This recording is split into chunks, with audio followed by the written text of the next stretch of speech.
तो मैं एक बहुत बुनियादी मुद्दे से बात शुरू करता हूँ और वो ये है कि कोई सच बोल रहा है या झूठ कैसे पता लगाएं। आप में से कुछ लोग ऐसे होंगे जो चाह के भी झूठ नहीं बोल पाते होंगे, बोलते होंगे तो उनके चेहरे पर ऐसा भाव आ जाता है वो भी झूठ बोल रहे हैं, छिपा ही नहीं पाते हैं। ऐसे लोगों के बारे में एक बहुत प्रसिद्ध कवि हरिवंश राय बच्चन, आपने नाम सुना होगा, अमिताभ जी के पिताजी और अभिषेक बच्चन के दादाजी। उन्होंने एक बड़ी अच्छी पंक्ति लिखी थी खुद को संबोधित करते हुए, गर छिपाना जानता तो जग मुझे साधु समझता, शत्रु मेरा बन गया है छल रहित व्यवहार मेरा। यानी मुझे छिपाना नहीं आता, अगर मुझे छिपाना आता तो लोग मुझे साधु समझते, पर मैं छिपा ही नहीं पाता हूँ। तो मेरी कमजोरियां, मेरी गलतियां सामने आ जाती हैं और लोग समझ जाते हैं कि मैं साधु नहीं हूं, मैं एक बहुत सामान्य व्यक्ति हूं। पर आप में से कुछ लोग शायद ऐसे भी हों जिनको बहुत सफाई से बात छिपाने की अदा आती हो।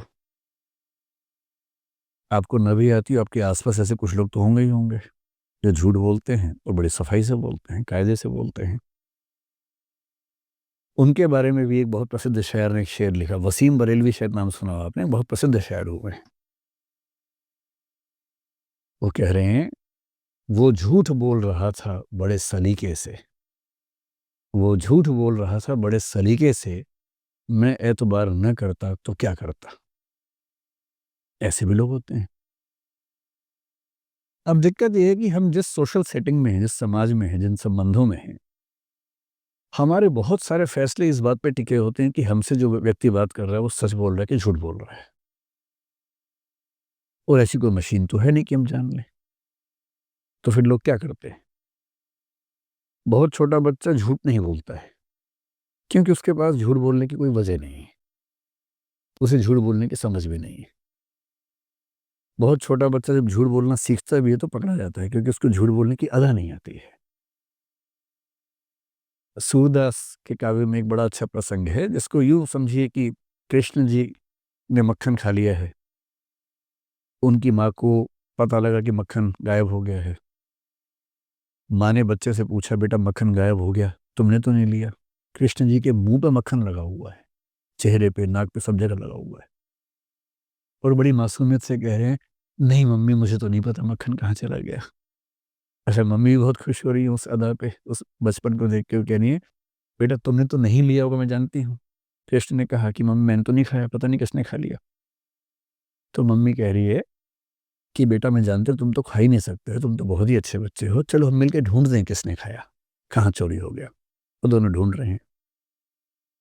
अब बच्चा नहीं समझ पा रहा है कि बच्चे की चोरी पकड़ी जा चुकी है क्योंकि बच्चों को झूठ बोलना नहीं आता है। सीखते हैं समय के साथ साथ, हम सब ने सीखा है, आपने भी सीख लिया होगा, लेकिन बहुत छोटे बच्चों को नहीं आता है। बोलते हैं क्योंकि बच्चों के पास अपने डिफेंस का एक ही मैकेनिज्म है, झूठ बोलना। जब उनको लगता है कि फंस जाएंगे, जब उनको लगता है कि पिटाई हो जाएगी, तो झूठ बोलना एक डिफेंस मैकेनिज्म है। वो झूठ बोलते हैं, पकड़े जाते हैं, फिर पिटते हैं, फिर दो पिटाइयाँ होती हैं, एक तो गलत काम, एक झूठ बोलने की भी होती है अलग से। धीरे धीरे बच्चे अभ्यस्त हो जाते हैं कि झूठ ऐसे बोलना है कि पकड़ा ना जाए। और फिर वो जब थोड़े मैच्योर होते हैं, किशोरावस्था में आते हैं, वहां तक आ जाते, झूठ ठीक से बोलने लगते हैं। किशोरावस्था में उनकी उम्र में ऐसी चीजें होती हैं, फिजिकल चेंजेस होते हैं, उनका पर्सपेक्टिव चेंज होने लगता है। पेरेंट्स उनको दोस्त कम दुश्मन ज़्यादा नजर आने लगते हैं, झूठ बोलने की वजहें बढ़ जाती हैं। अपना गैंग होता है, उस गैंग में सारी बातें होती हैं, कितना बताएं। तो ज़रूरत पड़ने पर, अगर पेरेंट्स बहुत अच्छे हैं तो झूठ की ज़रूरत नहीं है, टीचर्स बहुत अच्छे हैं तो झूठ की ज़रूरत नहीं पड़ती है। पर अगर टीचर्स और पेरेंट्स उतने समझदार न हो तो बच्चों के पास एक ही रास्ता बचता है कि झूठ बोल के अपने आप को बचाएं, अपने रास्ते निकालें। अब पेरेंट्स बड़े खुंदक में रहते हैं और जानना चाह रहे हैं कहाँ गया था, किससे बात कर रहा था। बच्चा नहीं बताएगा। पेरेंट्स उसका फ़ोन चेक करेंगे तो बच्चे नाम ही कुछ और सेव कर रखा है। चेक कर लीजिए, कितना भी चेक कर लीजिए। बात हो रही थी भारती से, नाम लिखा भारत, अब कितना आप कर लेंगे, कितना चेक कर लेंगे। ऑफिस लिखा हुआ है, ऑफिस बॉस, आप कितना चेक करेंगे? बच्चों के पास उपाय है इस चीज़ का। तो दुनिया के हर समाज में पेरेंट्स के सामने, टीचर्स के सामने, राज्य के सामने चुनौती ये रही है कि सच कैसे जानें? तो इसके उपाय कई तरह के, कुछ इमोशनल उपाय हैं, जैसे पेरेंट्स करते हैं, दोस्त करते हैं। खा मेरी कसम, एक तो ये उपाय है। जब आपको शक हो किसी पे कि झूठ बोल रहा है, आप क्या बोलेंगे? मेरी कसम खा, मुझे छू के बोल, मर जाऊँगा मैं, झूठ बोला तो। तो जो इमोशनली कच्चे लोग हैं वो घबरा जाते हैं, नहीं, नहीं, नहीं, मैं ऐसे नहीं मरना चाहिए होता। अच्छा सॉरी मैंने झूठ बोला। पर ये भी 2-4 बार चलता है, उसके बाद वो व्यक्ति मजबूत हो जाता है। उसको पता है मरता-वरता कोई है नहीं बिना बात के, मरता हर बार मैं ही हूँ। फिर अगली बार वो बोलता है कि कसम से भाई, तेरी कसम, सिर पे हाथ रख, तेरी कसम। और उसे फ़र्क ही नहीं पड़ रहा, इतना सफाई से झूठ बोल रहा है और सामने वाला बोलता है कसम तो झूठी नहीं खाएगा, तो इसका मतलब सच है, भरोसा कर लियो। कुछ लोग और करते हैं कि अगर तू झूठ बोल रहा है तो ये जो मिर्च है इसमें धुआँ निकलेगा, आग लगाएँगे तो नहीं तो धुआँ नहीं निकलेगा, कुछ ऐसे उपाय करते हैं। चाइना में एक उपाय ये किया गया, जिसको आप पॉलीग्राफ का पहला एग्ज़ाम्पल दुनिया का मान सकते हैं, कि जो अभियुक्त है उसको कच्चा चावल खिलाते थे और कांसेप्ट ये था कि जब हम डरे होते हैं, तो हमारे मुँह में सलाइवा यानी कि लार नहीं बनती है और अगर कोई झूठ बोलेगा तो डरेगा, डरेगा तो सलाइवा नहीं बनेगा, सलाइवा नहीं बनेगा तो जो कच्चा चावल चबाया है वो सूखा रह जाएगा और लार बन गई तो इसका मतलब डर नहीं रहा था, डर नहीं रहा था मतलब सच बोल रहा था। बहुत ट्रेडिशनल उपाय है, बहुत मीनिंगफुल नहीं है लेकिन हाँ, ऐसा होता था गाँवों में। अब पुलिस क्या करे? पुलिस को हज़ारों, लाखों, करोड़ों मामले सुलझाने हैं। बहुत सारे क्रिमिनल केसेज़ होते हैं, कुछ सिविल केसेज़ होते हैं। तो सिविल से तो पुलिस का ज़्यादा लेना-देना नहीं है, पर क्रिमिनल तो हैं। क्रिमिनल का मतलब जिसमें हत्या हो, बड़ी चोरी हो, डकैती हो, बलात्कार हो, वो सब क्रिमिनल केसेज़ हुए। अब पुलिस के पास तरीका एक तो ये है कि वो लोगों से पूछे, क्या हुआ था बताओ भाई, नोट करे। पर जो व्यक्ति पुलिस के पास गया है, यदि पहली बार अपराध किया है और बहुत इनोसेंट व्यक्ति है, गलती से हो गया, तो फिर भी हो सकता है कि बातचीत में बता दे कि मुझसे गलती हुई है। पर जो घाघ है, जो अभ्यस्त है, हैबिचुअल है, उसको अच्छे से पता है कि पुलिस कुछ भी पूछ ले, क्या बोलना है, क्या नहीं बोलना है। पुलिस पूछ-पूछ के मर जाएगी, लेकिन मामला साफ हो नहीं पाएगा। फिर पुलिस क्या करती है? पुलिस अपने तरीके पे आ जाती है। थर्ड डिग्री, कहती है अच्छा रुको, चलो ज़रा साइड में चलो। फिर उसको मार-मार के या बिना मारे उतना दबाव बना के, फ़िल्मों में आपने देखा होगा कि एक पुलिस ऑफ़िसर इन्वेस्टिगेशन कर रहा है, पड़ोस के कमरे से आवाज़ें आ रही हैं, वो कुछ नहीं कर रहा। जब गया इन्वेस्टिगेशन पे तो अपने एक जूनियर को बोल के गया कि पड़ोसी कमरे से आवाज़ें आनी थी बहुत तेज़ से और बीच में कैसे बोल देना जब मैं बात कर रहा हूँगा।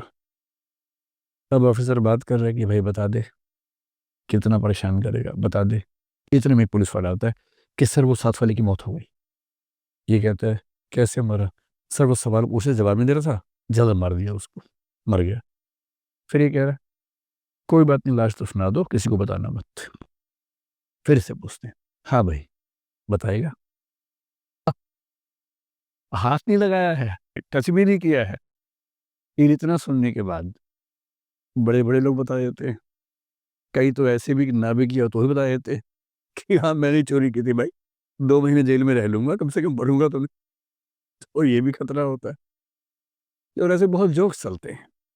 एक जोक मैंने सुना था बहुत पहले, था तो भारत के 3 राज्यों के बारे में, तो मैं 3 देश कर देता हूँ। विदेशों के बारे में बोलते हुए कोई दिक्कत नहीं है।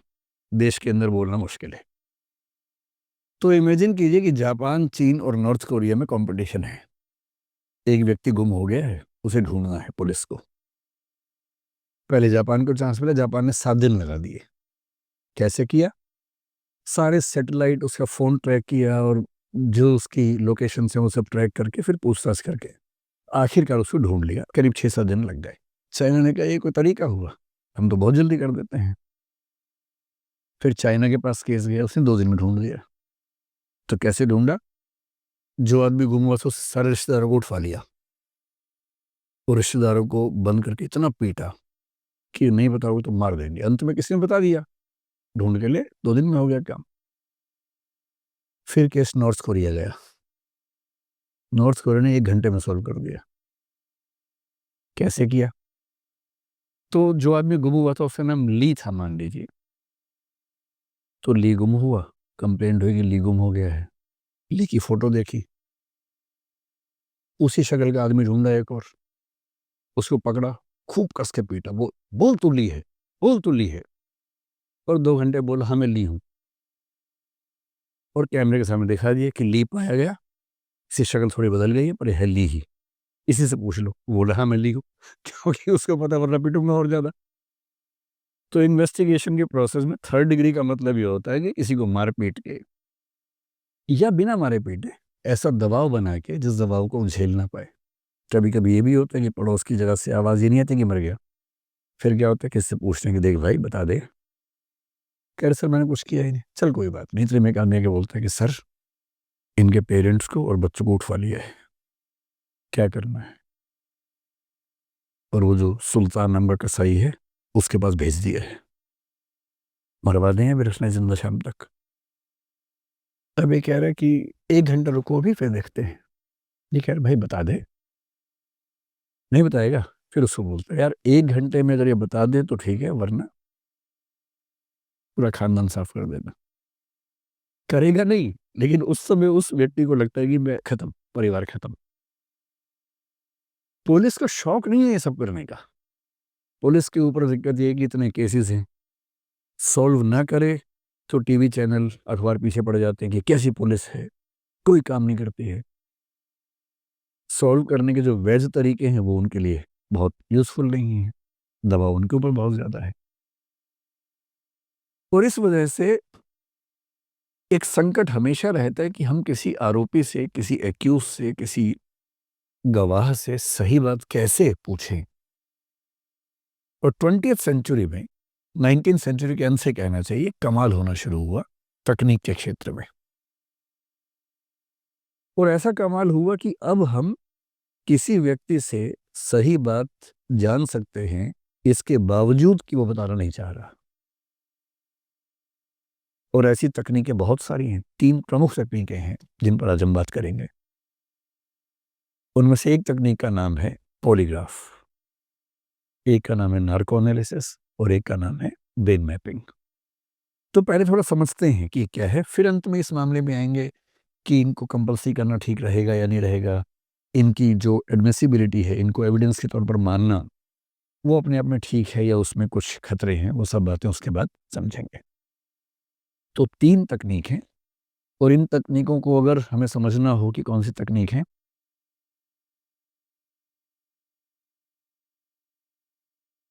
एक शब्द है जिससे हम बात शुरू करेंगे, उसको बोलते हैं डीडीटी। डीडीटी सुनते ही आपको बचपन वाला याद आ गया होगा अपना, है ना? ये वो डीडीटी नहीं है। इसको बोलते हैं डिसेप्शन डिटेक्शन टेक्निक। डिसेप्शन मैं उम्मीद कर रहा हूँ कि आप समझ पा रहे होंगे, डिटेक्शन भी समझ पा रहे होंगे और टेक्निक तो खैर कोई बात ही नहीं है। डिसेप्शन का मतलब है धोखा, कि आप कुछ छिपा रहे हैं, झूठ बोल रहे हैं या सच नहीं बोल रहे हैं। डिसीव करना, धोखा देना। डिटेक्शन का मतलब है पहचान लेना और टेक्निक मतलब तकनीक। यदि कोई आपको धोखा दे रहा है तो उस धोखे को पहचान लेने की तकनीक, इसको बोलते हैं डिसेप्शन डिटेक्शन टेक्निक। और फिलहाल हमारी दुनिया के पास 3 तकनीकें हैं। फ्यूचर तो बहुत ही अलग किस्म का होने वाला है। अभी जो तकनीकें हैं वो 3 हैं। मैंने जो आपको बताया, एक का नाम क्या है? पॉलीग्राफ, दूसरे का नाम है नार्को एनालिसिस और तीसरे का नाम है ब्रेन मैपिंग। अच्छे से समझते हैं कि क्या होता क्या है, और कल को मान लीजिए समझ लेंगे और उसके बाद मैं आपसे पूछूंगा क्या करना चाहिए सरकार को, राज्य को, सुप्रीम कोर्ट को, फिर देखेंगे आपकी राय क्या बनती है। पहले जान तो लें कि मसला है क्या। शुरुआत करते हैं पॉलीग्राफ से कि पॉलीग्राफ क्या चीज़ है।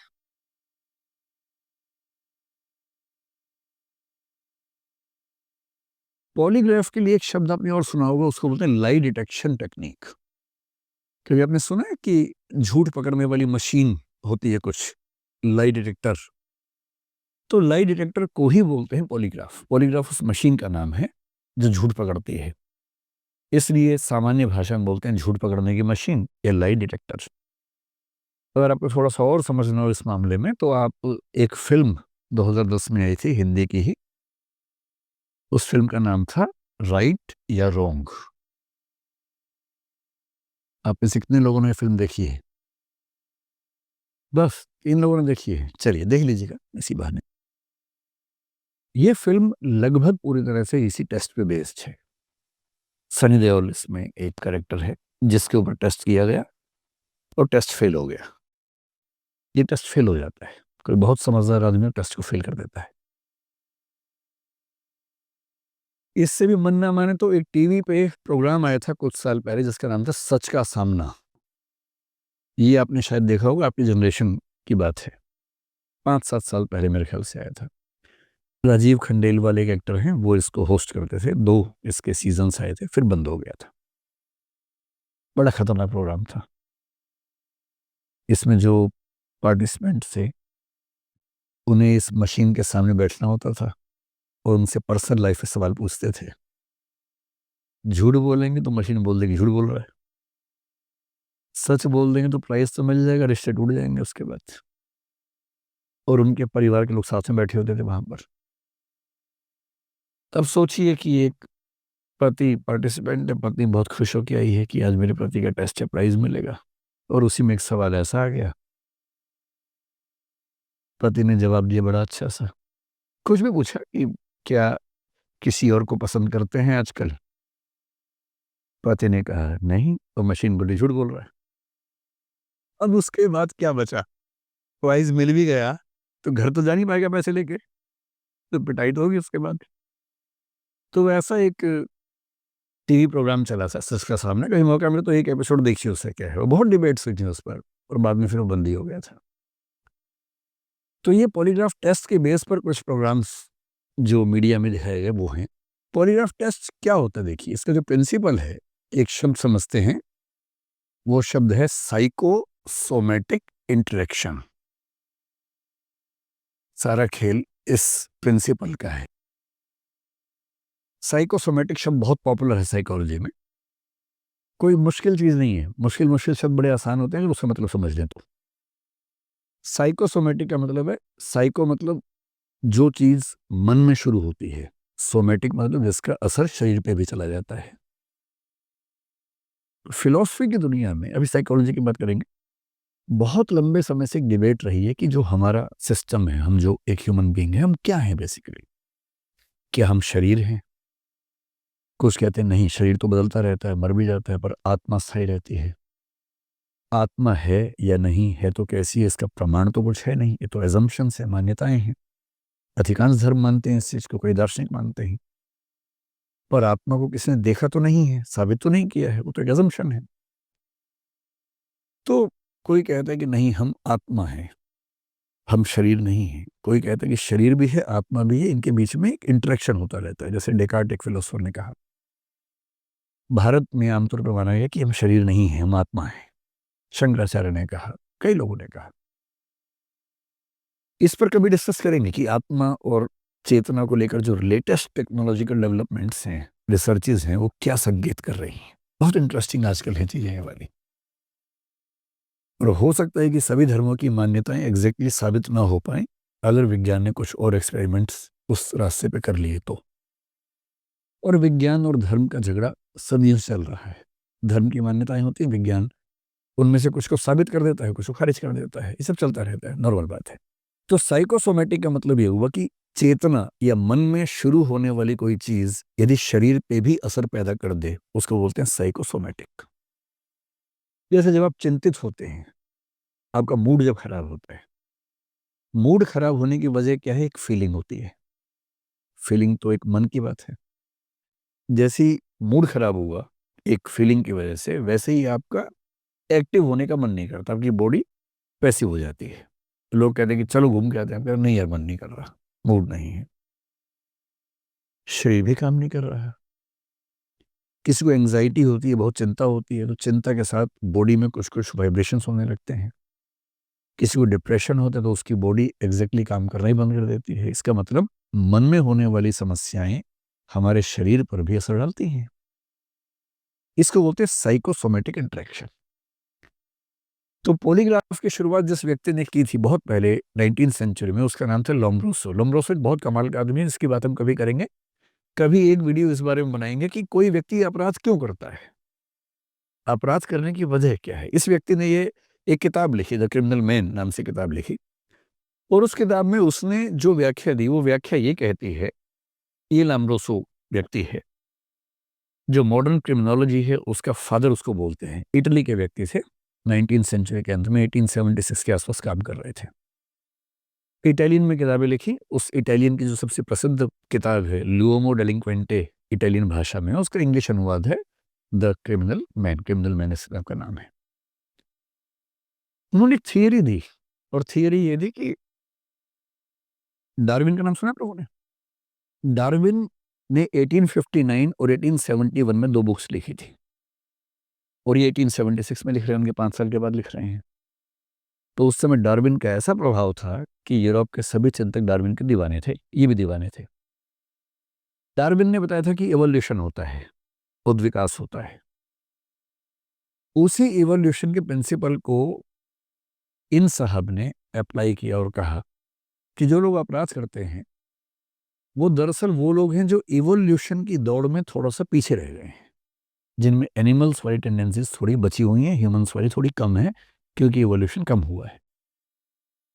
इतना ही नहीं, 4000 अपराधियों का अध्ययन किया, 400 डेड बॉडीज का अध्ययन किया, उनके चेहरे के जितने फीचर्स हैं उनके बहुत सारे अनुपात निकाले कि नाक का साइज कितना है, आँख का साइज कितना है, उन सब के बहुत सारे रेशो निकाले। उन रेशोज के बेस पे व्याख्याएं की और कहा कि जो इंसान का स्ट्रक्चर है 3 तरह का होता है, एक एक्टोमॉर्फ होता है, एक एंडोमॉर्फ होता है, एक मेसोमॉर्फ होता है।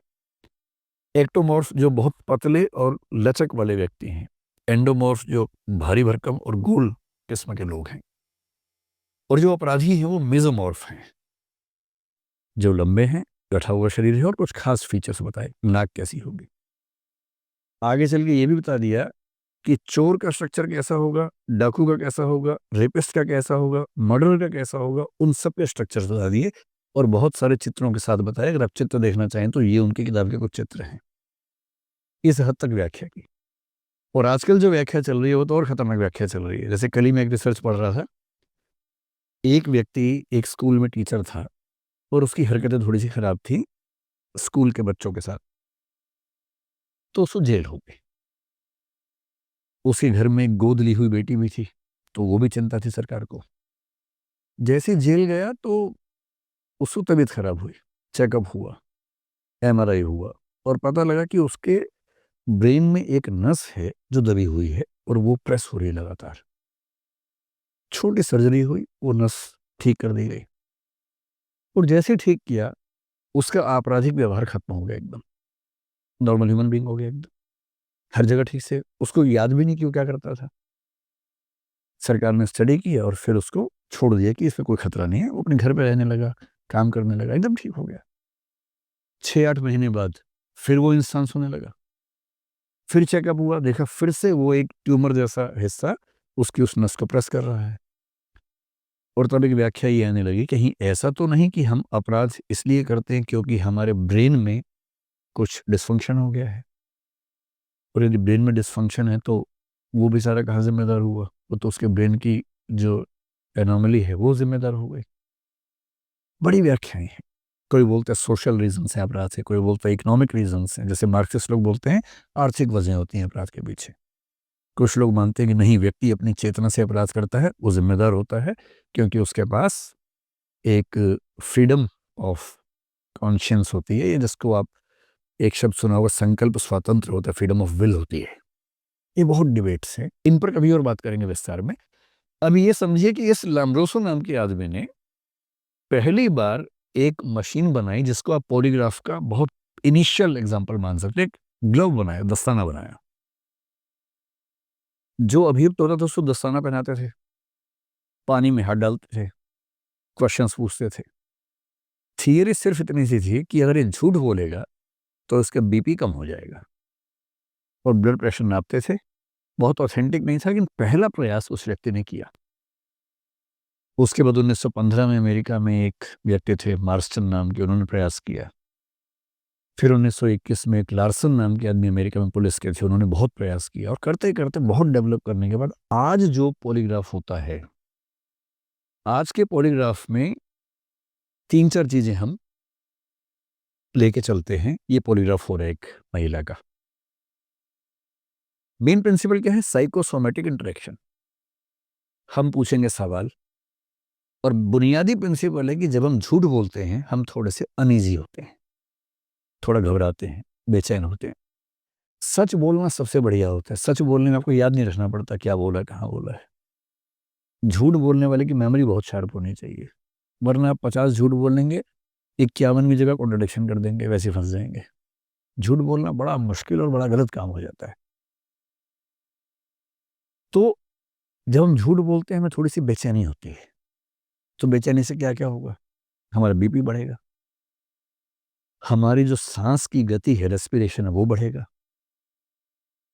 फिर ये भी हो सकता है कि उस समय हमें पसीना ज़्यादा आने लगे, स्वेटिंग होने लगे। यहाँ तक हो सकता है कि जो हमारे स्किन है, स्किन पे जो इलेक्ट्रिकल एक्टिविटी है, उसकी जो प्रवृत्ति है, हमारा पूरा शरीर इलेक्ट्रिकल एक्टिविटी से चलता है, इसको हम आगे समझेंगे भी थोड़ा सा, वो चेंज हो सकती है।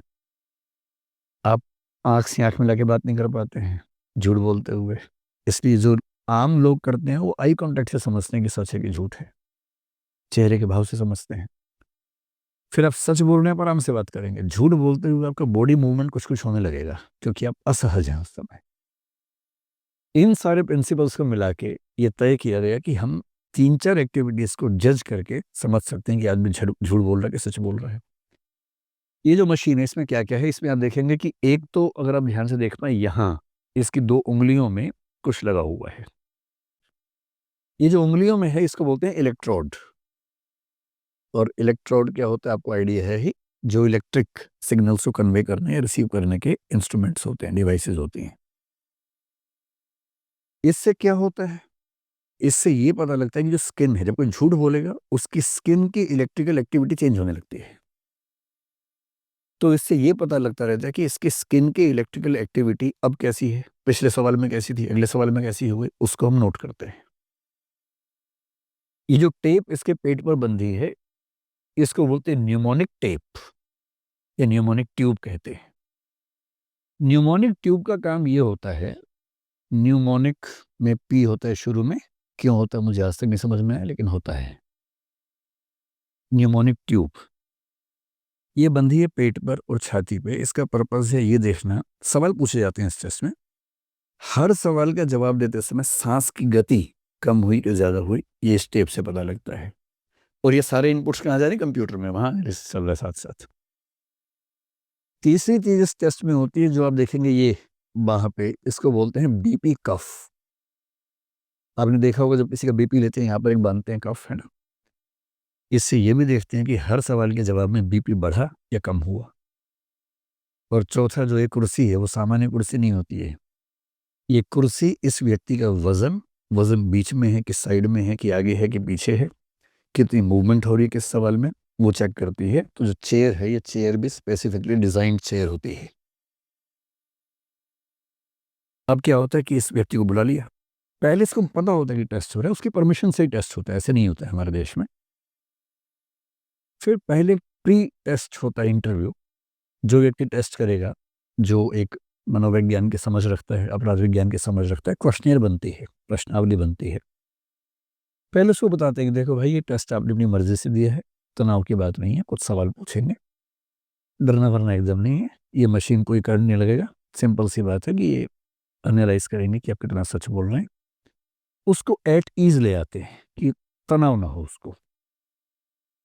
फिर जब टेस्ट शुरू होता है कुछ ऐसे सवाल पूछ लेते हैं अजीब अजीब से, आलू का रेट क्या चल रहा है आजकल, कुछ भी ऐसे, ताकि उन सवालों से उसको ये समझ में आए कि एक सामान्य सवाल पे उसकी ये सब रेट्स क्या चलती रहती है, या उसके घर के बारे में, परिवार के बारे में कुछ सामान्य सवाल पूछ लेते हैं। बीच बीच में वो सवाल आते हैं और देखते हैं कि सामान्य सवाल में सारे रेट्स क्या थी, उस सवाल में रेट्स क्या हुई, और फिर उस व्यक्ति के हिसाब से, क्योंकि क्या होता है ना, कुछ बहुत मासूम लोग हैं। अब जैसे आप में से किसी को कोई बिठा दे यहाँ पर, आप कितना भी सच बोलेंगे, इसी घबराहट में ये मशीन के सारे पैरामीटर बढ़ जाएंगे कि पता नहीं क्या होने वाले मेरे साथ। जो मासूम व्यक्ति होते हैं उनका तो हर जवाब हाई पर रहता है, उस समय घबरा जाते हैं। कुछ हैं सुपर घाक टाइप के लोग, उन्हें मशीन लगा ऐसे बैठे हो, वो कह रहा है कि देखिए डरने की बात नहीं है। मैं डर ही नहीं रहा, तुम क्यों डर रहे हो, पूछो सवाल। उन्हें फर्क ही नहीं पड़ रहा।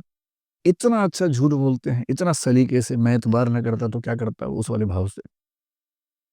तो ऐसा हो सकता है कोई आदमी झूठ बोल रहा हो, लेकिन इतने कॉन्फिडेंस से कि ना हिल रहा है, ना हार्ट बीट्स बढ़ रही हैं उसकी, ना स्किन का करंट चेंज हो रहा है, ना श्वसन की गति बदल रही है, कुछ नहीं हो रहा उसको। और जो बेचारा मासूम सा है, सब कुछ बढ़ गया अचानक डर के मारे। ये खतरा तो होता ही है इसमें। तो करते क्या है, शुरू में ना हर व्यक्ति का एक नॉर्मल लेवल जज करते हैं कि किसी का नॉर्मल लेवल 0 हो सकता है, किसी का 4 हो सकता है। वो शुरू 4 से कर रहा है। जो मासूम सा आदमी है, हर चीज़ में 4 लेवल ऊपर बढ़ा हुआ है, तो उसका नॉर्मल 4 मान लेंगे। वहाँ से काउंट करना शुरू करते हैं, गैप कितना आया। कि वो सच बोलेगा तो भी तनाव के चौथे बिंदु पे है, झूठ में तनाव के 8वें बिंदु पे होगा। और जो घाघ आदमी है, सच बोलते हुए 0 पे है, झूठ पे 0.5 पे गया सिर्फ। तो ऐसे एक अमाउंट फिक्स करते हैं, मात्रा फिक्स करते हैं उस व्यक्ति के अनुसार, और हर क्वेश्चन के साथ नोट करते हैं सारी वैल्यूज और उसकी टोटल वैल्यू क्या निकलेगी। उसके बेस पे तय होता है कि सच की वैल्यू यहाँ से यहाँ तक मानेंगे, यहाँ से यहाँ तक बोलेंगे झूठ है, और बीच की एक वैल्यू होती है जो कैन नोट से या तय नहीं हो पा रहा। इस तरह से टेस्ट होता है। अब ये टेस्ट आपने अगर देखा हो तो उसके बहुत फेमस एग्जांपल्स मैंने आपको 2 फिल्मों का या सीरियल का एग्जांपल दिया, वो इसके एग्जांपल्स हैं।